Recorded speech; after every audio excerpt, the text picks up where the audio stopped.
कैसे हैं आप सभी। हमें उम्मीद है कि आप सभी ईश्वर के कृपा से आप सभी अच्छे होंगे। मैं जितेंद्र सिंह। आज जो है हम लोग मेडिएवल हिस्ट्री में जो सल्तनत काल का हम लोग जो सीरीज बना रहे हैं उसमें आज हम लोग को सैयद वंश पढ़ना है। आज पढ़ना है सैयद वंश।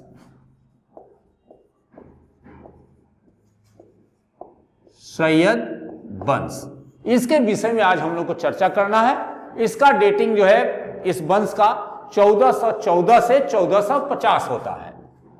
1450 ईस्वी।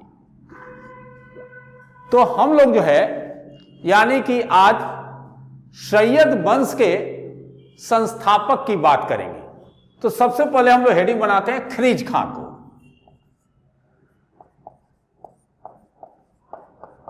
खरीज खां, इनका आप देखिएगा कि काल जो है खरीज खां का 1414 से 1421।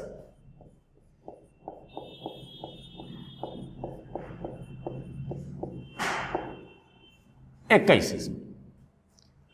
तो आप सभी को पता है कि सैयद वंश का संस्थापक खरीज खां था। सैयद वंश का संस्थापक खरीज खां था। इसने 1414 में दिल्ली के सिंहासन पर अधिकार कर लिया और इसने सुल्तान की उपाधि धारण नहीं किया। खरीज खां सुल्तान की उपाधि धारण नहीं किया। अपने आप को इसने रयते आला कहा। इसने अपने आप को उपाधि लिया रयते आला। रयते आला की उपाधि लिया। इसके काल में आप देखेंगे कि तैमूर लंग जिस समय वापस जा रहा था भारत से, तो तैमूर लंग ने खरीज खां को मुल्तान, लाहौर एवं दीपालपुर का शासक नियुक्त कर दिया। जब खरीज खां सैयद वंश की स्थापना की, उसने रयते आला की उपाधि धारण की और उसी टाइम में जब तैमूर लंग वापस जा रहा था भारत से, तो तैमूर लंग ने खरीज खां को मुल्तान, लाहौर, दीपालपुर का क्या किया? शासक नियुक्त कर दिया। खरीज खां अपने को तैमूर के लड़के खरीज खां अपने को तैमूर के लड़के शाहरुख का प्रतिनिधि बताता था। ये जो व्यक्ति था, यह तैमूर का जो लड़का था शाहरुख,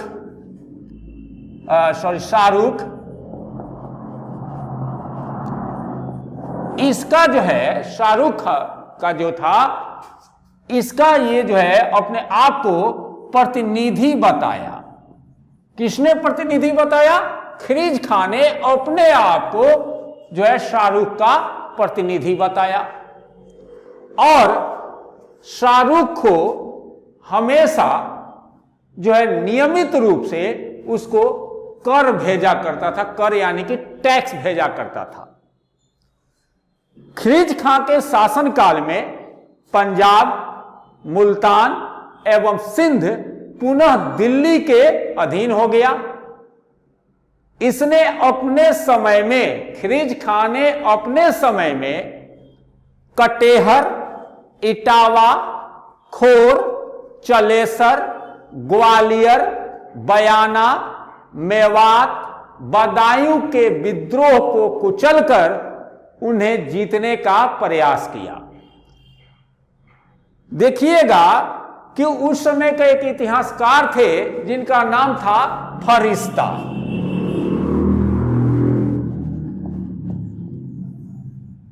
एक इतिहासकार था जिसका नाम था फरिश्ता। इसने जो है फरिश्ता ने जो है खरीज खां को खरीज खां के बारे में प्रशंसा युक्त बात लिखा है। फरिश्ता ने खरीज खां को न्यायप्रिय एवं उदार शासक बताया है। फरिश्ता ने खरीज खां को न्यायप्रिय, न्याय प्रिय, यानी कि जो कि न्याय करता हो एवं उदार शासक बताया है। यह किसने बताया है? फरिश्ता ने। तो खास करके आप देखिएगा कि खिरीज खां जो है यह सैयद वंश की स्थापना किया था। इसने अपने को सुल्तान कभी नहीं कहा। इसने रयते आला की उपाधि ली और हमेशा खिरीज खां तैमूर का पुत्र शाहरुख का अपने आप को प्रतिनिधि बताया और इसे नियमित जो है टैक्स भेजता था। और फरिश्ता खिरीज खां को न्यायप्रिय एवं उदार शासक बताया। 20 मई 1421 को खिरीज खां की मृत्यु हो गई। अब खिरीज खां की मृत्यु के बाद हम लोग चलते हैं मुबारक शाह पर। अब हम लोग बात करते हैं मुबारक शाह।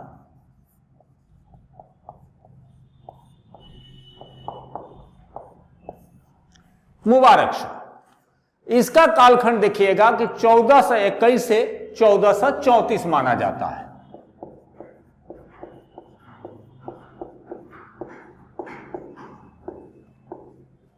ईस्वी माना जाता है। अब आप देखेंगे कहां खेल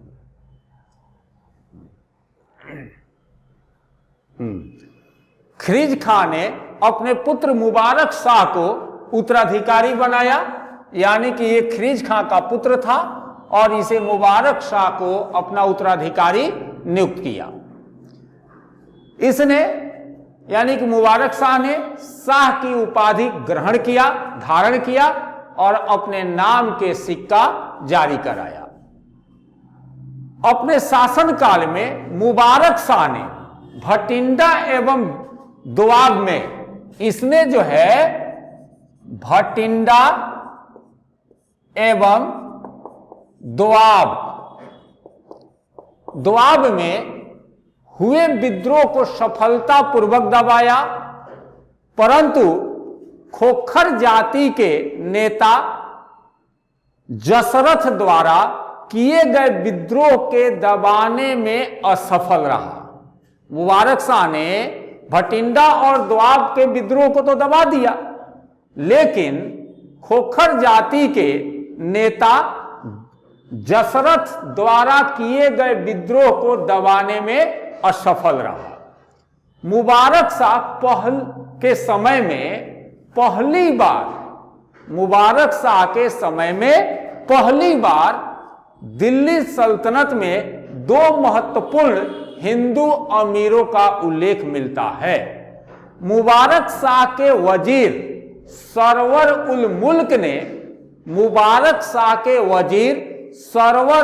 मुल्क ने षड्यंत्र द्वारा 19 फरवरी 1434 को उस समय उसकी हत्या कर दी, जिस समय वह अपने द्वारा निर्मित नए नगर मुबारकाबाद का निरीक्षण कर रहा था।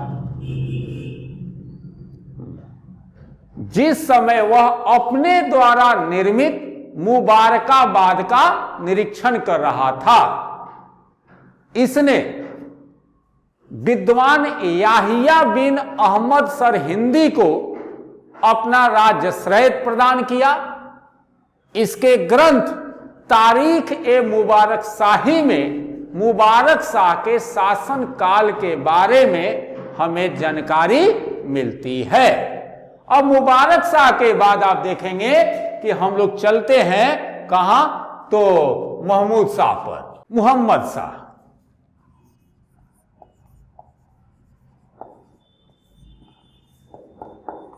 मुहम्मद शाह, तो इसका आप देखेंगे कि 1434 ईस्वी से लेकर 1445 ईस्वी तक इसका शासन रहा है। कहा जाता है कि मुबारक शाह के बाद दिल्ली के सिंहासन पर मुबारक का भतीजा, मुबारक शाह के बाद दिल्ली के सिंहासन पर मुबारक का भतीजा जो था मोहम्मद बिन फरीद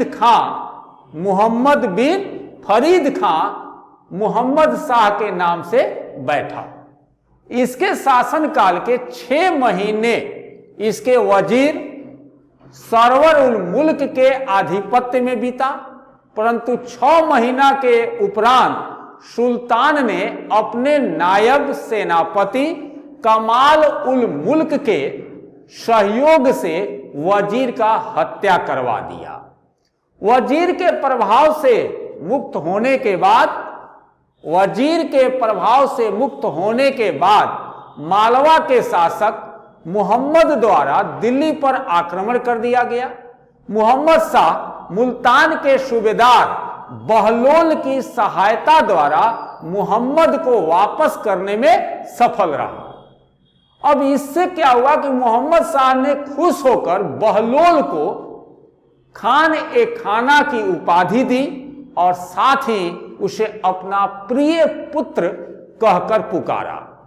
यानी कि आप देखेंगे कि जैसे मुल्तान के सूबेदार बहलोल की सहायता से महमूद को वापस करने में मोहम्मद शाह सफल हो गया, तो मोहम्मद शाह बहुत खुश हो गया और वह खुश होकर बहलोल को खान ए खाना की उपाधि दी और इसके साथ ही उसे अपना पुत्र कहकर बुलाया।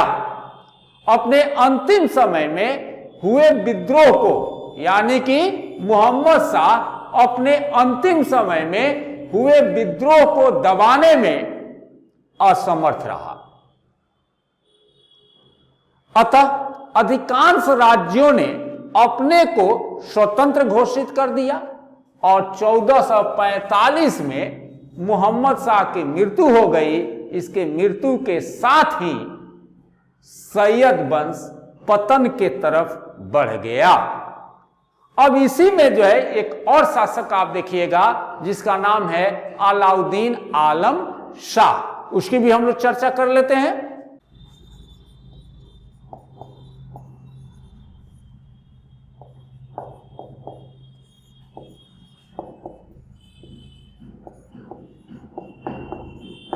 अलाउद्दीन आलम शाह, इसका है 1445 से 50 तक इसका शासन है। मोहम्मद शाह के मरने के बाद उसका पुत्र मोहम्मद शाह के मृत्यु के बाद उसका पुत्र अलाउद्दीन आलम शाह की उपाधि धारण किया और दिल्ली के गद्दी पर बैठा। अलाउद्दीन आलम शाह जो था बहुत ही आराम पसंद एवं विलासी प्रवृत्ति का था। यह जो है राजा यानी कि अलाउद्दीन आलम शाह, यह बहुत ही आराम पसंद व्यक्ति था, साथ ही विलासी प्रवृत्ति का था। अलाउद्दीन आलम शाह को अपने वजीर हमीद खां से जो है थोड़ा सा झगड़ा हो गया, थोड़ा अनबन हो गया। इस कारण से, अनबन होने के कारण से दिल्ली छोड़कर कहां जाना पड़ा? बदायूं जाना पड़ा। हमीद खां ने बहलोल लोदी एवं सूबेदार कियाम खां, नागौर का था, कियाम खां को दिल्ली बुलाया। बहलोल ने दिल्ली आने के कुछ दिन बाद हमीद खां की हत्या करवा दी और 1450 ईस्वी में दिल्ली का जो प्रशासनिक जो पावर था अपने हाथ में ले लिया। और दूसरी तरफ जो सुल्तान अलाउद्दीन आलम शाह जो था, यह अपने आप को बदायूं में ही सुरक्षित महसूस किया और कहा कि भाई आप दिल्ली देखिए, हम यहीं रहेंगे। और बदायूं में ही 1476 ईस्वी में इसकी मृत्यु हो गई। इस प्रकार 37 वर्ष के बाद सैयद वंश का क्या हुआ? नाश हो गया, समाप्त हो गया। ये रहा सैयद वंश का एक संक्षिप्त इतिहास जो आपके सामने हमने प्रस्तुत किया है। और हमें लगता है कि आपको जो है ये अच्छा लगेगा। अच्छा लगे तो लाइक करें, सब्सक्राइब करें, कमेंट करें और इसमें कुछ ऐसे बातों का जिक्र किया गया जो कि परीक्षा से संबंधित है। तो आप सबको बहुत बहुत धन्यवाद। जय हिंद, जय भारत।